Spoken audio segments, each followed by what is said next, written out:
about 4 years ago.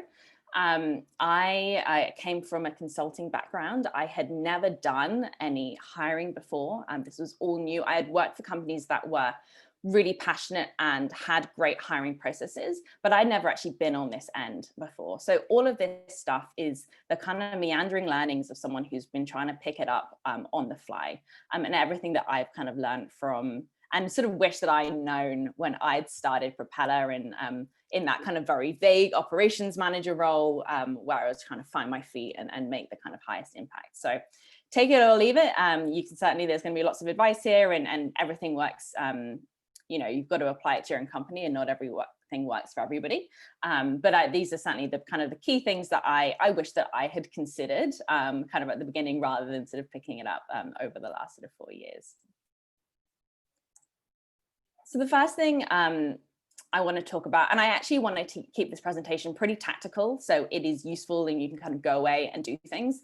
But the first is sort of, I guess, opaque and vaguely inspiring, is that I truly believe that this is the most important thing that you can do as a company.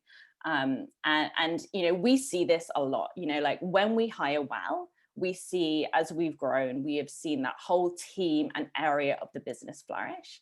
When we have not hired so well, which has happened, we've seen a whole area of the business struggle, and we've taken a long time to unpick those things. So hiring is so important, particularly when you're growing. Like, assume that every person you hire, there's going to be 10 people in the model of that person. And so think really, really carefully about the kinds of people that you're bringing into that business that you're spending so much time trying to grow. And I think everybody sort of vaguely agrees that hiring is important. Very few founders sort of disregard it entirely. But I think what ultimately makes the difference is how willing are you to not compromise when something is on fire. You know, there are times when you will be, you know, working really late, doing your 3 a.m. custom emails, and you are desperate to hire that person. And it is so easy to compromise on who you're hiring because you're desperate to just bring somebody in. But the important thing is really is how resilient you are to that, and how able are you to demand a certain caliber and technical ability in those early stages, because you'll get what you demand, and it's really about how much are you willing to wait while something is on fire to still get the right person. The thing that we're going to talk about today is how do you actually know what you're demanding, and how do you actually kind of operationalize that, so there is a way, and a kind of a relatively reliable way of making sure you're bringing those right people in. And then the second kind of high level point before I dive right into the details is I was asked to talk a bit about employer branding, and I'm going to towards the end. But I was sort of thinking, because I was considering Propeller and, you know, what was maybe the most important thing that we had done for our employer brand. And you know what, Propeller, it definitely isn't the company that has the best career website or the best social media presence. I'd say we're a long way from that, actually. There's some work that we can still do on those things. But your employer brand will ultimately reflect, you can have all the materials in the world. Your employer brand will ultimately reflect the reality. You know, if you have incredible engineers at your company, long term, that is going to be your brand. If you have not so great people, you can put all of the materials out there in the world. Ultimately, your brand will trend towards what is real. And so I think when you're building your brand and you're thinking about these things, just know that the most important thing, in my opinion, is actually getting 1 or 2 really good people, rather than spending a lot of time kind of on materials and all that kind of stuff. And if I think about the most important thing that we did as an employer brand kind of activity, is I think was before me even, and it was, we had a particular project. So we do kind of 3D visualization for work sites. And we had a particular thing that we wanted to get done. We got some contractors to help us do that thing. And then there was this one guy, Chris Cooper, who is an incredible engineer. He has got an Academy Award for his 3D graphic work. He's really well regarded in that field. And through the hustle of Francis and Rory, who are our founders, we managed to hire him. And I actually think that that has been the most important thing that we've ever done for our employer brand. It is hiring him and then having all the subsequent engineers and people at the team say, oh, these are going to be my peers. And that is actually kind of what gives people the confidence that they're coming to work for a company with really high standards. But I am going to, that's the wrong way. I'm going to go right into the details. And like I said, I'm going to kind of talk fairly tactically about this stuff. So hopefully some of these things you can kind of apply directly. I do think that this is probably going to be most useful for people who have maybe a kind of early stage to having a first dedicated recruiter. If you've got a really, really established hiring process, this might be a bit basic for you. This is certainly the fundamentals. But I do think that some of these things will kind of hold true. So the things that I'm going to cover are get the process sorted, talking about hiring and selling, and talking about building your brand authentically. So the process. So we talked about hiring being important and not compromising, but the reality is unless you won't really know if you are compromising unless you have the right process and data points to understand it. You need to actually have a way of understanding what you're demanding in the hiring process. So the three elements to this, in my opinion, is why are you hiring for this role and getting that really clearly defined? Who are you looking for? And how are you going to make sure that you're finding those things?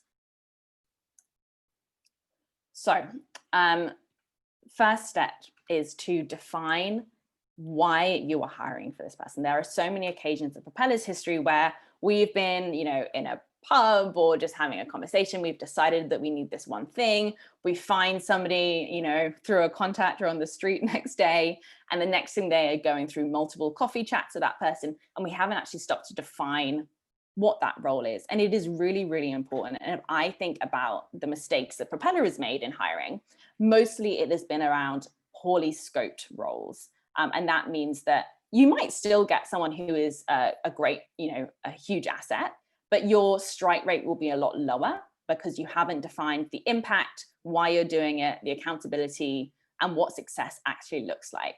And so it might sound like an admin step, but I would really, really advise that whatever stage you are at, create a hiring strategy before you hire to define why you're actually recruiting for this role.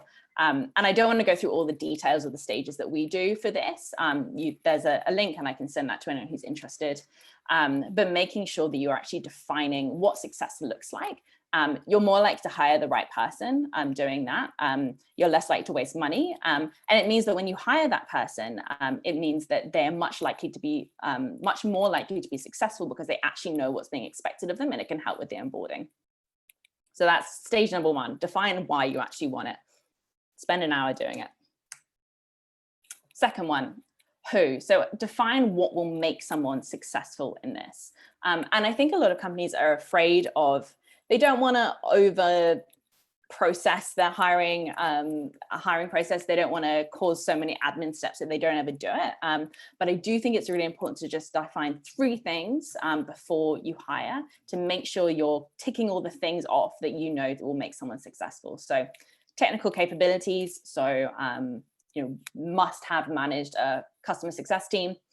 Soft skills, must be an excellent verbal communicator, and values and traits. And it is really, really important, and you can do this whilst you're doing your hiring strategy, to define actually what are the things that are going to make this person successful.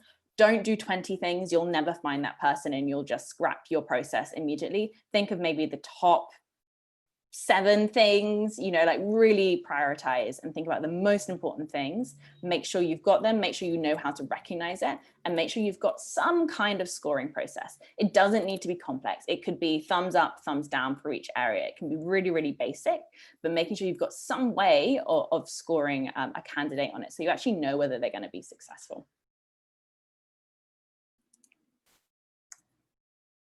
And then how. So this is defining the actual process to assess against these areas.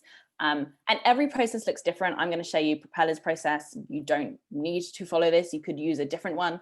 I think the important thing here is making sure you've got your list of maybe 7 top things that you know that you need to have in this person. You need to make sure that you've got some kind of stage to assess this through the process. So if you need to know about communication skills, then make sure you've got an interview that's actually going to properly assess that thing. This is Propeller's hiring process. Like I say, take it or leave it. Not every hiring process needs to look like this. There are a couple of things that I've learned in the process that kind of has got us to this point. So I'll kind of talk through it a little bit. The first is the challenge. Really, really important that you are doing some kind of technical or role-based challenge in hiring. You want to make it as similar to the job as possible. So making sure you're really assessing, can someone do a good job? Not more than just like, are they friendly when you grab a coffee with them? There are a couple of things here. So challenge, I would always do a take-home challenge. So that might be a coding test or whatever. And then I would also do some kind of in-house problem solving challenge. So I like to do both of them. And the reason is the take-home challenge is really good for assessing, like, can someone be really thoughtful? Are they, and most importantly for me, are they trying hard? Are they doing a good job? Are they actually putting the effort in? Do they want to work here? Like, for me, that's probably the most important element of the challenges, like how much they're willing to try. The technical interview is much more about, can they problem solve in the moment? Like if you're in a meeting and this problem comes up, are they actually gonna be able to resolve that on the spot? And I think they're both separate skills, and it's really important that you have people that can do both. So I would recommend doing some kind of take home and some kind of working in-house if possible. Once you've done those, we do a top grade. A top grade is a longer format interview. It normally goes through someone's whole career, and it takes about 90 minutes to 2 hours. It's quite significant. And it really kind of walks through every part of their career, what they've learned, what they're like to work with, and it gives you this huge insight into what this person will be like. Some people don't like it. It's definitely not a given that every company will do that, and it's a pretty big investment. Like every single person in Propeller goes through this, but I would really recommend looking into it, because I think of maybe some of the hiring mistakes that we've made kind of earlier on in the process, and I think we would have avoided them had we done a top grade. So I do think it's worth doing. References, final stage. Actually, references right at the final stage are not normally that useful.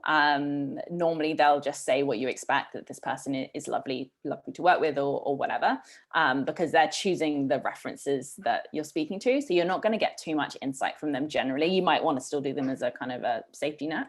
But generally the references that are really useful, if you can do them, are the early kind of backdoor references. Like if there is somebody who has worked with this person, or they're known in the area, like that is where you get your useful information, and you want to be actually doing that kind of before the final stage. So if you know that you've got a connection, really make sure you're utilizing your connections in your hiring and trying to find out what this person is like to work with.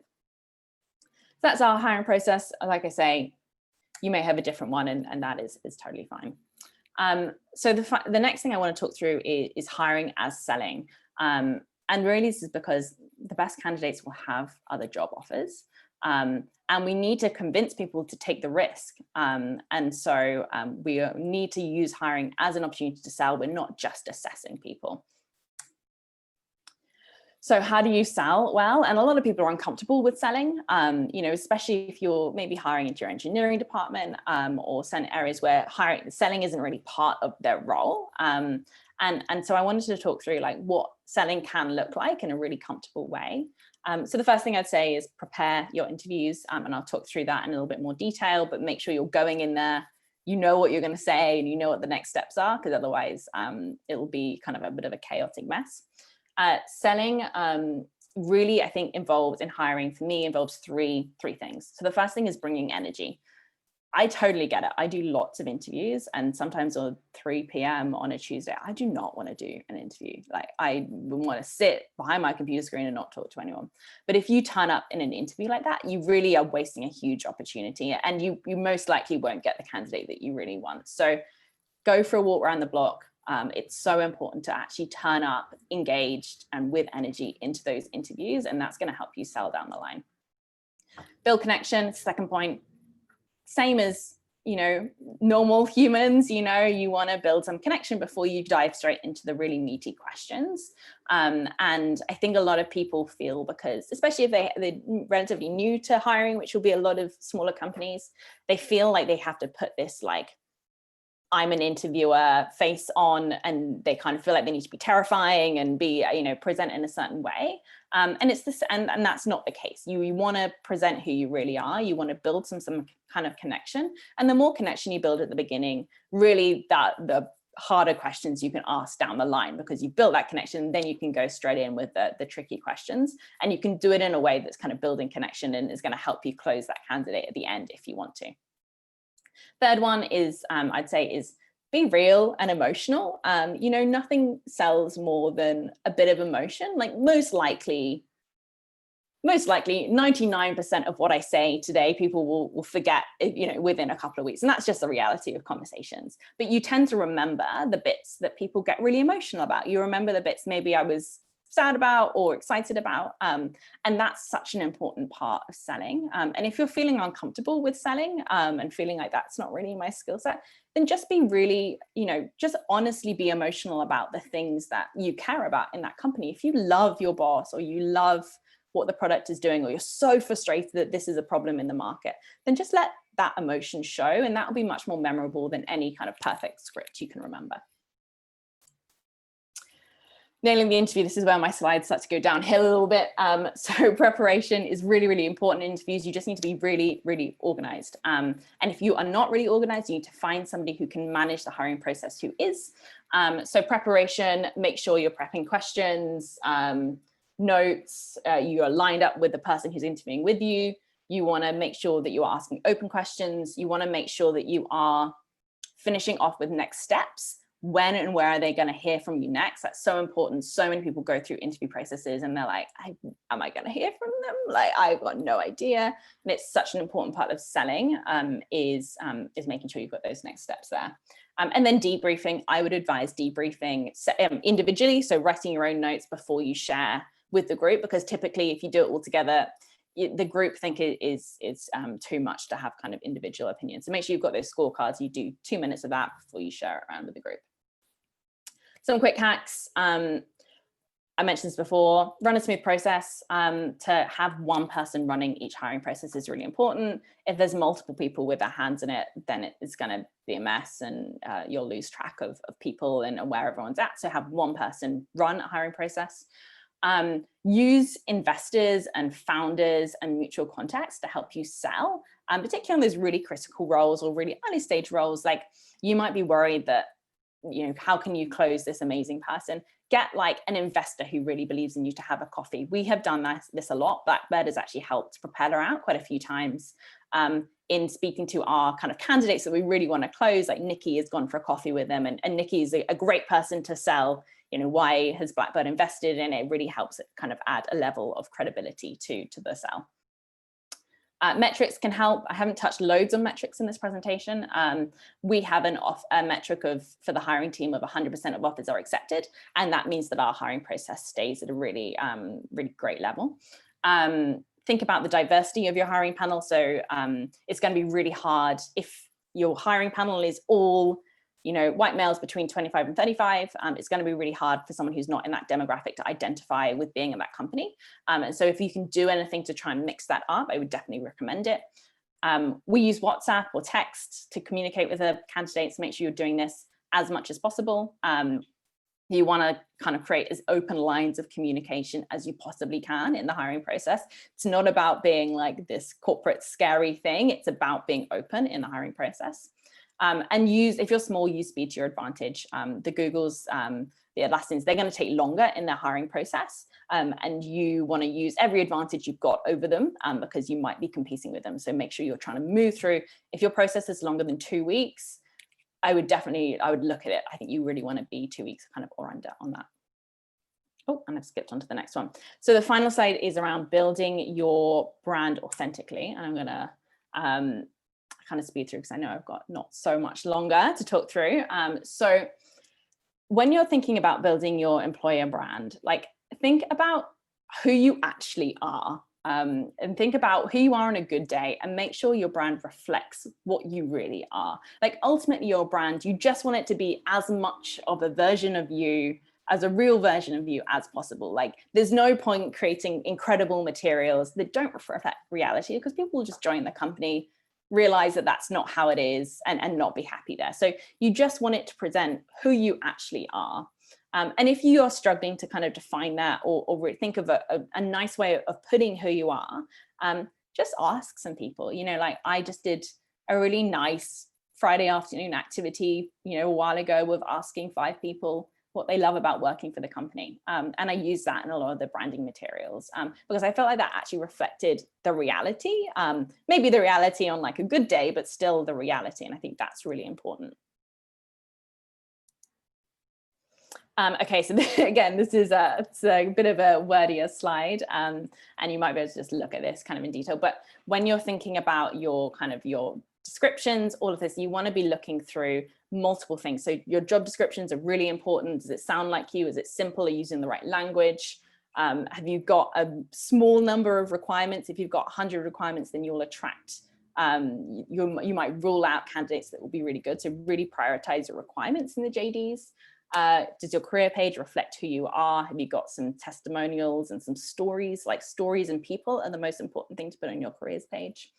Glassdoor, would highly recommend getting a Glassdoor account and getting your employees to write reviews. Like that is very cheap. It is pretty much the only employer branding thing that we did for like the first 2 years.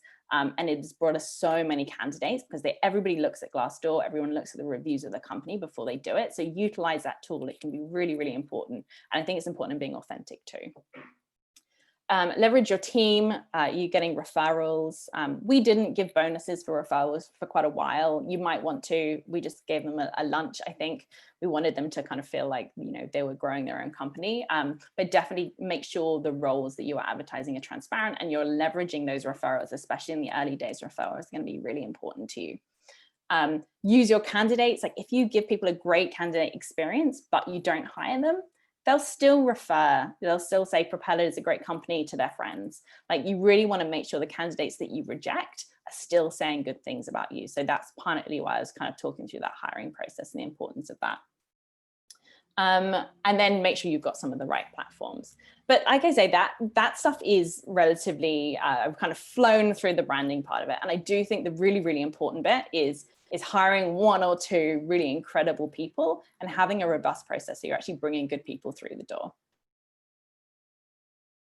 I think now this is me timing out. I'm going to stop sharing. That was amazing, Izzy. Thank you so much for sharing all of those insights. We have had a couple of questions come through, so I am conscious of time, so we'll go through a couple of these immediately. A question from a Michael Roger. What channels do you find the most effective to have applicants know about you and apply?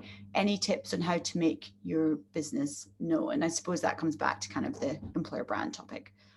Yeah. So like in terms of the platforms that we use the most, it depends a bit on the location. But in Sydney, certainly, like we would use really like the basic ones. So like LinkedIn, we use a lot, and that's how we source largely.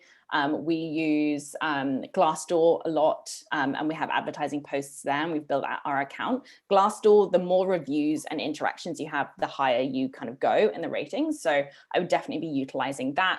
And then we use all of the free platforms and free accounts. And if you get an ATS, we use Breezy, a lot of them will post that role to all of those platforms. So there is a fairly wide coverage, and they actually do it for you. So you don't have to post in like 50 different places. If you get the right ATS, they'll actually make sure that that is distributed across those free platforms.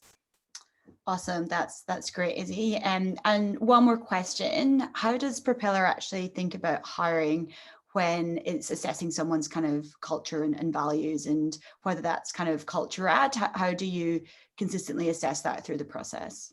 Yeah, so I talked about the 3 things. You've got technical, soft, and then and kind of traits. And one of the challenges that we had is we actually still haven't defined what our values are. But we did very early on have traits that we knew people who had these things tended to do really well at Propeller. So for Propeller, I'm trying to think exactly what it was, but like we effectively said, like the traits that we had were people who had progressed above average, and generally went on to their next job because of an amazing new opportunity. We like people who answered questions really directly. And so we just thought about what are the traits and what are the things that make people successful. And we did that at a really early stage. And then you have maybe like 5 areas, and that's a scorecard. And you can just say thumbs up, thumbs down against each of those areas. Awesome. Great. Well, look, thank you again so much, Izzy. That's basically, unfortunately, all we have time for. We could probably talk about this stuff all day. But on behalf of Blackbird and everyone on the call, I really appreciate you sharing your journey. I hope all of our listeners will join us next week for ex-Apple engineering manager and tech investor Vignesh Kumar, who's going to talk about scaling hardware. And don't forget, we've also opened early applications to our new Giants platform ahead of the launch in January. So if there are any aspiring founders on the line, or if you're wanting to get one-to-one mentoring, please do connect with fellow founders through our website and dive into our resources. They're all there now in one place. But great. Thanks again, Izzy. Thanks everyone for tuning in, and I hope you all have a great day. See ya. Bye. Bye.